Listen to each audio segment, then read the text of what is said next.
안녕하세요. 주양가족 여러분, 김성민 목사입니다. 오늘 또 주님께서 주시는 믿음의 평안한 길을 한 걸음씩 한 걸음씩 믿음으로 걸어갈 수 있는 우리 모두가 되기를 주의 이름으로 바랍니다. 오늘 아침에는 죄의 악순환이라는 제목으로 사사기 10장 1절에서 9절 말씀을 묵상하고자 합니다. 사사기는 죄지음, 또 매맞음, 회개, 회복의 순환이 계속 반복되어지는 모습을 보여주고 있습니다. 그런데 이 사사기의 모습이 우리의 모습과 비슷합니다. 이러한 일에서 벗어나 참된 신학의 모습을 가지려면 어떻게 해야 될까요? 첫 번째로 작은 성공에 도취되어서는 안 됩니다.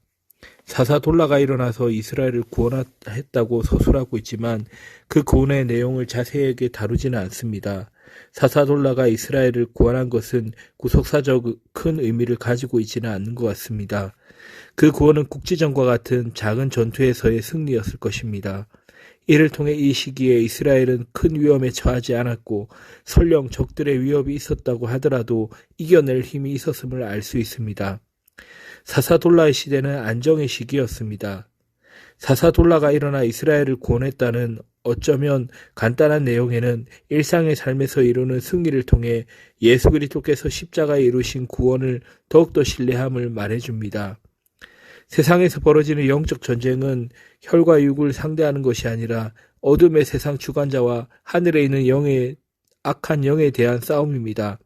사사돌라처럼 역사 속에 기록될 만한 큰 사건이 아니더라도 우리를 이상해서 악한 세력과 영적 전쟁을 치르게 됩니다. 영적 전쟁은 예수님의 승리에 기반을 둔 싸움이기에 우리는 반드시 승리합니다. 매일 벌어지는 싸움에서 악한 영의 세력과 맞서야 하지만 궁극적인 승리를 확신하며 싸워야 합니다. 왜냐하면 예수님의 십자가의 죽음과 부활을 통해 이루신 승리가 우리 것이기 때문입니다. 영적 전쟁에서 어떤 자세로 임하고 있습니까? 예수님이 다시 오셔서 악한 세력을 완전히 멸하시기 전까지 우리는 이 땅에서 영적 전쟁을 계속해야 합니다. 영적 전쟁에 임하는 바른 자세는 세 가지는 다음과 같습니다. 첫째, 전쟁 중임을 기억하고 항상 긴장해야 됩니다. 둘째, 항상 무장하고 있어야 됩니다. 하나님의 말씀으로 무장하고 항상 기도해야 됩니다. 셋째, 승리를 확신하며 담대히 싸워야 됩니다. 우리는 예수 그리스도를 의지해 승전가를 부리며 나아가야 하는 것입니다. 둘째로 풍요에 얽매여서는 안 됩니다. 사사 야일에 대해 아들이 30명이 있었고 그들이 어린 낙이 30마리를 탔고 성읍 30개를 가졌다는 기록이 나타납니다. 당시에 나귀를 탄다는 것은 부와 명예를 상징합니다. 또 성읍이 30개 있었다는 것도 당시 사사엘이 엄청난 세력을 가지고 있었음을 알게 해줍니다. 그러나 그가 하나님과 이스라엘을 위해 무슨 일을 했는지는 언급하고 있지 않습니다. 사사 야일의 설명에서 자손과 나귀와 성읍의 숫자가 많은 이유가 무엇입니까?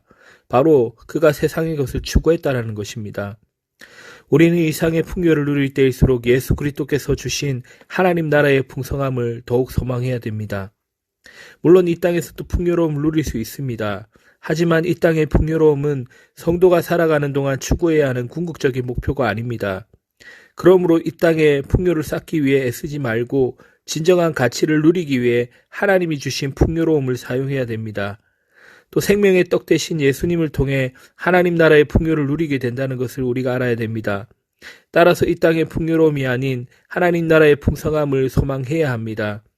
이것을 아는 사람은 썩을 양식을 위해 일하지 않고 영생하도록 있는 양식을 위해 일합니다.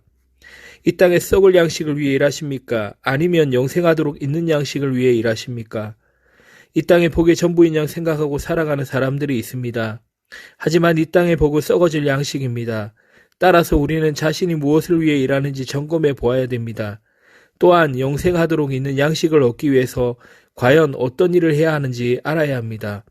그것은 하나님의 일을 해야 하는 것인데 바로 하나님이 보내신 일을 믿는 것입니다.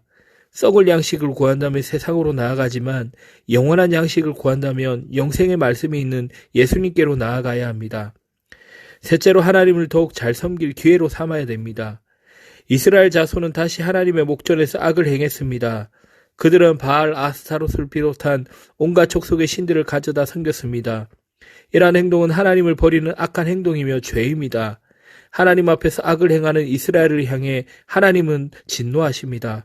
그 결과 이스라엘은 또다시 이방에 의해 억압을 받고 공고함을 겪게 됩니다. 사사돌라와 야엘의 시대에 누렸던 평안과 안정이 이스라엘의 불순종으로 인해 공고함으로 변했습니다. 일상의 평안을 누릴 때일수록 더 주를 잘 섬겨야 합니다. 이스라엘은 평화가 안정을 누리게 되면서 하나님을 버리고 온갖 신들을 섬기는 죄를 범했습니다. 죄의 본질은 하나님을 대적하는 것입니다. 하나님이 이루실 일을 망각하고 다른 것을 쫓아 만족을 얻으려는 노력은 결국 헛된 결과를 낳게 됩니다. 하나님의 은혜를 기억할 때 주님을 더 잘 섬길 수 있습니다. 하나님이 예수 그리스도를 통한 은혜로 우리를 하나님 나라의 백성으로 삼아 주셨습니다.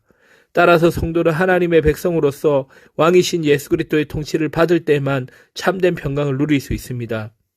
진정으로 주님을 섬기며 주님을 위해 사십니까? 주님을 위해 일할 때 하나님을 의지합니까? 어렵고 힘든 일이 닥칠 때에만 하나님을 찾지는 않습니까? 대부분의 사람들은 어려움이 없을 때는 하나님에 대해 무관심합니다.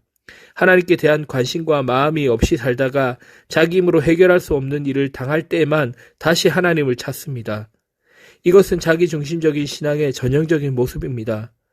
말로는 하나님을 섬기지만 실제는 불신앙의 모습입니다. 이러한 불신앙의 순환이 우리 가운데 생기지 않도록 평안할 때 더 하나님을 찾는 우리의 모습이 되기를 주의 이름으로 바랍니다.